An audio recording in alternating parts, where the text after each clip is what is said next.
Treasure Hunting Weekend mga katiats. Kami ngayon ay papunta sa isang lugar na merong nag-imbita sa atin na katiats. Meron daw sangang daan or Y-shaped road na hinahanap dito ng mga treasure hunter. At alam naman natin na ang mga Y-shaped road ay merong nilalagay din ang mga Hapon. Bago natin yan tatalakayin, shoutout muna tayo kina Intensity, kay Team to Refill, shout out din kay Danny Flores, kay Lito Kahadi, Glenn Mario, Rodel Carduna, kay Robert Cabonilas, Juntox, Jumar Francia, Peps Gilmar, kay Angelito Capistrano, shout out din kay Saldi, kay Edgar Lagarto, Arcadio Angkon, Desiderio Lamsin, Ignuso, kay Cirilo Jaom, Jero Mendoza, Mr. Tats, and lastly kay Afaj, kay Rico Mausisa, User KS9, kay Elpidio Kalimbo, kay George Dalton Napi, Jerome Fowler, at kay Aris Albay. At sa mga hindi nabanggit na mga pangalan, shout out sa inyong lahat mga katiats. Okay, at narito na kami sa junction ng Sangang Daan. Kapanahonan ng Hapon, lumang daan ito, at ngayon ay simentado na siya pero maliit lang na pagka simento, narrow, medyo masikip na daan. Ayun, yun ang litrang Y, nagwa-Y na daan ito. Kaya gamit pa rin ang ating mga ancient tools, divine tools, tawag, dowsing rod, at mga manual locators. Ay try natin paghanap dito kung saan malakas ang higop ng signal ng aura.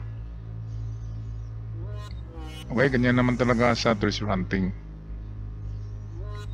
Hindi 100% sure kahit na mayroon kang kagamitan na nagkahalaga ng 1 million, ay hindi mo pa rin malocate ng eksakto ang lugar kapag walang marker o kapag walang markers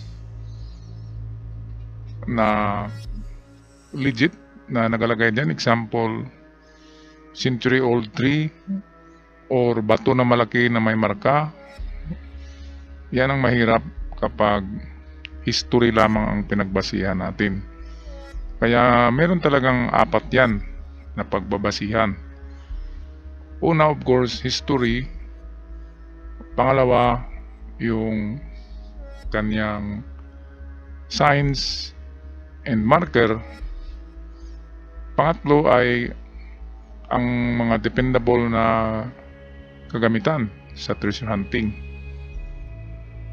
At ang pang-apat niyan ay live pointer or yung matandang tao na nabubuhay na nasaksihan niya ang giyera or siya ay binata na nung panahon ng giyera. So yung apat na yan, kung meron yan, ay meron kayong 90% chance of recovering a treasures na nakabaon.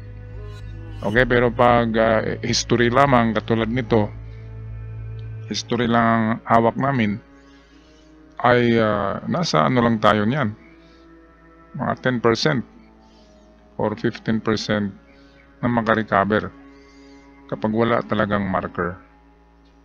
Ang marker ang pinaka-importante sa apat. Kasi ang marker, kahit wala kang detector, scanners, pwede kang makakuha ng treasures. Okay, ang mga tools or scanners or detectors, lahat ng mga yan ay nagpa-function talaga yan.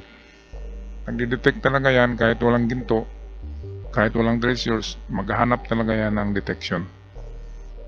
Yan ang kanyang katotohanan. Kaya ngayong December 25 ay magpaparaffle ako ng 5 dowsing rod divine tools. L-rod ang tatlong tawag diyan, divine tools, L-rod, dowsing rod. Yung gamit ko na retractable na parang antena, i-upgrade nyo na lang yon. Meron ako sa Golden Boy kung paano i-upgrade ang inyong retractable dowsing rods na ipamimigay ko ngayong Kapaskuhan. Ipapackage ko yan sa mga maswerte by January kasi busy ako ngayong Pasko. Pero sa Kapaskuhan ko pipiliin yung 5 manalo doon sa channel. Ang channel na yun ay ang Good News Daily TV. Matagal na channel yun, 2 years ago. Pero hindi pa rin siya monetize kasi of course minsan lang ako nag-upload doon. Pero ngayon ay kailangan natin yun suportahan na channel para meron tayo palaging pang raffle ng kagamitan ng ating mga ka-TH or souvenir or tokens from me. Okay, kaya Good News Daily TV, mag-subscribe at mag-comment lang doon para kayo makikita ang inyong mga pangalan at mapasali kayo sa ating paraffle. Maraming salamat mga ka-TH. Okay, at merong na-detect na isang digging spot ang ating kasama dito. Malakas ang ikot ng kanyang mga manual na gamit, dowsing rod at locator. At ito'y nasa, kung nakaharap ka sa Y-shape road, ay nasa kaliwa siya. Kaya maganda. Kasi ang kaliwa, yan ang unang posisyon na itong palaging nilalagyan ng hapon. Halimbawa, ang marker ay kahoy, sa kaliwa niyan. Sa bato, ay bandang kaliwa pa rin. Pero hindi lahat naman ay kaliwa. Meron ding front or south at meron ding east or kanan. Galing dito sa Y-shape road ay 300 meters paakyat ay merong deposito doon. Ito ay ayon sa kasama ko na merong satellite map ng lugar na ito. Kaya yan ang sinusundan namin ngayon. Kung nakikita nyo, kami ay naglalakad sa madilim at sa dulo nitong simento na ito na daan, yan ay damuhan. Sumapanganib na, damuhan na yan at 6:30 na ngayon. Itong kasama ko, sabi niya baka meron daw ahas. Ayan end of the road, end of the shape road, of the Y-shape road. Yung Y-shape road, ito na yung pinakadulo. Ayan, at damo na siya at wala na kaming makikita sa unahan. Okay, kaya ito 120 meters na lang ang distance galing dito yung item. Hindi rin kasi pwede puntahan ito ng umaga kasi hindi ito lupa namin. Ibang may-ari niyan at tinatry lang namin kung totoo itong bigay ng satellite, kung meron. Okay, kaya nga tinitesting lang, pero hindi kami diyan mag-operate at hindi kami gagalaw diyan kahit isang bato. Okay, so ayan, malapit na lang sana yan yung item. 110 meters pero napakadilim na talaga. Ang dilim-dilim na niyan, wala ka na talagang makikita pa. Ngayon, ang kinakatakutan natin dyan ay ang mga elemento sa gabi, katulad ng ahas.